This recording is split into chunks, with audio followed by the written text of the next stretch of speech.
Welcome to Princess Lillian's garden. In this video I'm going to show you how I've been able to rescue my tomato garden because we've had so much wind and my plants broke and fell over.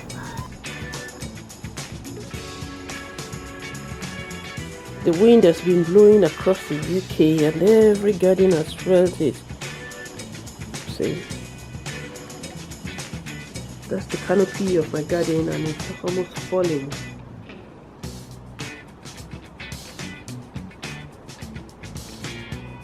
But then I'm going to have to leave it that way and just take out a lot of the leaves, because in trying to put it back upright, a lot of the fruits will fall off and they're not yet ready. So today I'm going to harvest the fruits that are ready. This is what I've come here to do today. And then I've just realized this needs to be spoken about. We must always take our gardens, because the wind sometimes is not so strong, but this year the wind has been so strong it's almost cleared out my garden. You can see the canopy of the tomato plant all over there. It's bent my tea berries and they're broken. That's why you can see they must be broken at some point. That's why the leaves are brown. Generally, I try to stake them firmly. If the wind is very strong, there's hardly anything you can do about it. Now, to talk about the advantage of having a lot of stems, it means your tomatoes start fruiting before we get to the heat wave. So these have already started fruiting, and when the heat wave came, although there was pollination, there was no fertilization. That means the fruits will just get a little bit big and then they start to struggle. By the time it gets to this stage, that's the example I'm giving you. This first 3 flowers got pollinated. This fourth one got pollinated as well. But by this stage, the heat wave had come. And so, although it was pollinated, fertilization could not take place. And you can see the next upper one. It's completely failed. And I'll show you some more examples.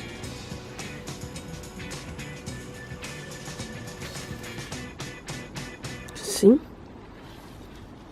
this is fully formed. All the flowers pollinated, and then it comes up, all the flowers pollinated and fertilized. It's by this stage the heat wave had come. All the flowers are pollinated, but this was not fertilized, because pollination is actually different. Pollination takes place and then that is followed by fertilization. And so during the period of the heat wave, fertilization stops because the temperature is too high. And this has happened here as well. Pollination has taken place, but no fertilization. These ones, but by the time it got to this, pollination has taken place, but no fertilization.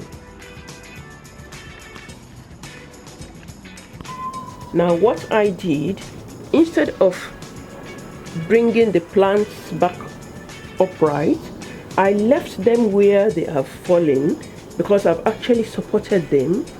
But what I did was to take off the leaves.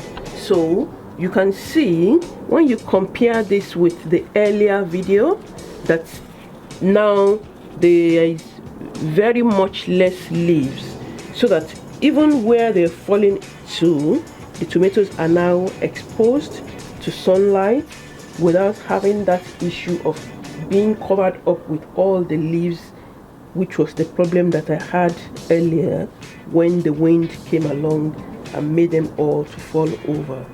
I have done the harvesting that I said. As you can see, we only have green tomatoes here now, and this would go on to ripen.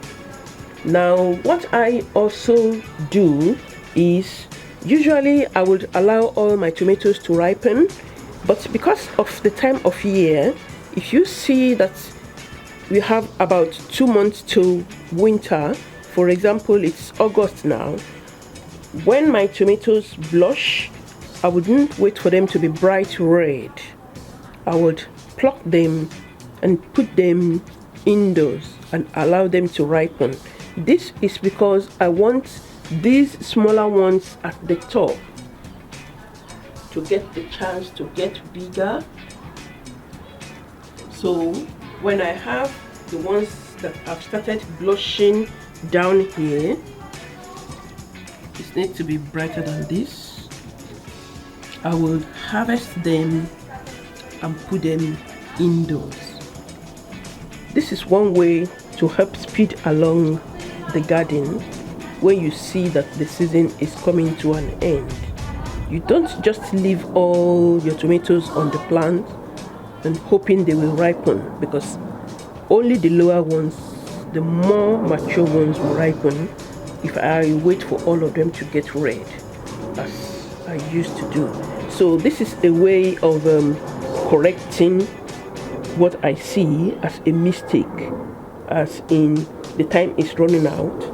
Then what I will do is I would harvest these tomatoes after they've blushed and they are bright.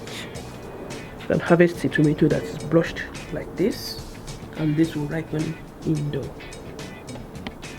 This will allow the tomatoes that are at the top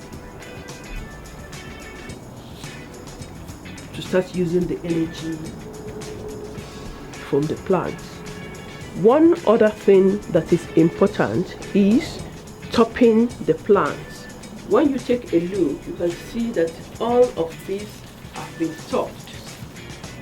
That is, I've broken off so that I don't want any more flowering. So it's only the ones that are flowered that are going to be in place.